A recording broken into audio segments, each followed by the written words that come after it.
Alright, vayingiseri namamkela nakambe eka episode ya vumbirhi la ni nga tshama kahle na Chauke Xiviko mutsari wa hina wa siku ra namuntlha. Emfo nda ku hi bulanyana hi book launch ya wena leyi nga va kona ti 28 ta December last year. Ku ri last year ne.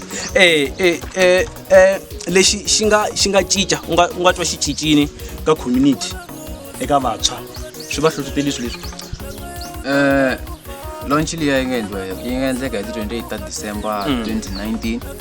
Ni nga ku yi hlohlotele vantshwa hi ndlela leyiwani. Okay. Hikuva va tiva ku a mugangeni wa ka vona ku na munhu loyi a ngo va u sungula ku va mutsari wa ku humelela. A ngo va u sungula ku va mutsari wa buku.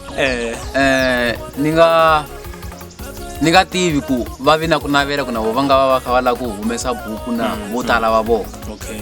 Mara mutswa lo a nga na nyiko yo tsala u nga ku ri kwala tikweni kumbe un'wana mara a kala ku ti-resources kumbe a nge le ku tumbeteni u nga n'wi tsundzuxa yini? Ni nga vula ku na mutswa wun'wana a fikaka a tikweni leriya lani humaka ka ngezimana a nga fika a ta ka mina a ku mina ni mutsari wa kahlekahle a ni humesi post ka Facebook. Okay. Ni ku ni kombela vantshwa lava kotaka ku tsala ti-poem ta Xitsonga hambi ku ri ta Xinghezi ivi ni inbox wa hisesi wa xinhwenda lexi ni vulaka hi xona. Okay. Loko a ni inbox a ku ndzisana ya mina ya tsala mara a hi na Facebook na hi na phone. Se ni ku mi nga ni hlanganisa njhani na yona ivi a ni byela ku u ta fonela mhani na yena va kota ku dyondzisana ya yena ku yi fika le kaya leyi. Se loko xinhwenda lexi fika le kaya leyi xi fiki xi khomi buku loko xi nyika buku liya a xi tsale ti-poem laya se ni va na ku tivutisanyana ku xi nga va xo swi tsala swilo leswiwani kumbe sweswiya swo hlayahlaya swilo a tifonini xi kopela xi tsala bukwini ivi ni xi nyika ti-topic timbirhi ni ku tsala ti-topic a wu la ta vona something a na ta vona something ivi ni kuma ku okay talente yi kona mara ku xota munhu wo xi phusha ku xi ya mahlweni na swona swilo leswiya and a xi na laptop for ku thayila. So ku na question yin'wana hi nga yi rivala ka episode liya ya koka swinene. Seketelo wa kuma kusuka kaya ka vatswari vo boti vo sisi ku endleka yini? Ya seketelo huma kaya ngopfungopfu ka vatswari va mi hi vo number 1 yo hi vona va nyungukya. Okay. Ku na mchini wo sungula ni ngo laptop yo sungula a yi huma ka vona vatswari va mina. Twisisa vo makwenu vomakwenu va na mina hikuva ku lani ya kona ve ri hayi n'wana mhani kombisa sweswo. So loko vanhu va lava this book leyi copy ya mina vayingiseri ya mina loko vanhu va lava buku leyi va yi kuma kwihi price ku endleka yini?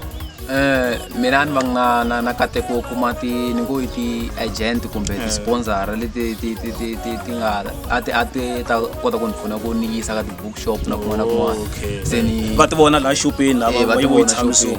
Se ni ti xavisa hi voko ti kumeka ka mina. Okay. Wena ntsena? Ni ka nkarhi wa sweswo ti kumeka mina. Price yi endla 150. Tipa muzi. A ku va na special. Ku va na special. A ku ri na special xa Black Friday.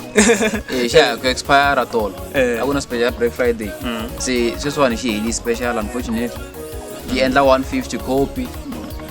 Loko va yi lava va nga hlanganisa na mina ka Facebook vito ra account ya mina i Chauke Xiviko page ra mina ra ka Facebook i Chauke Xiviko writings.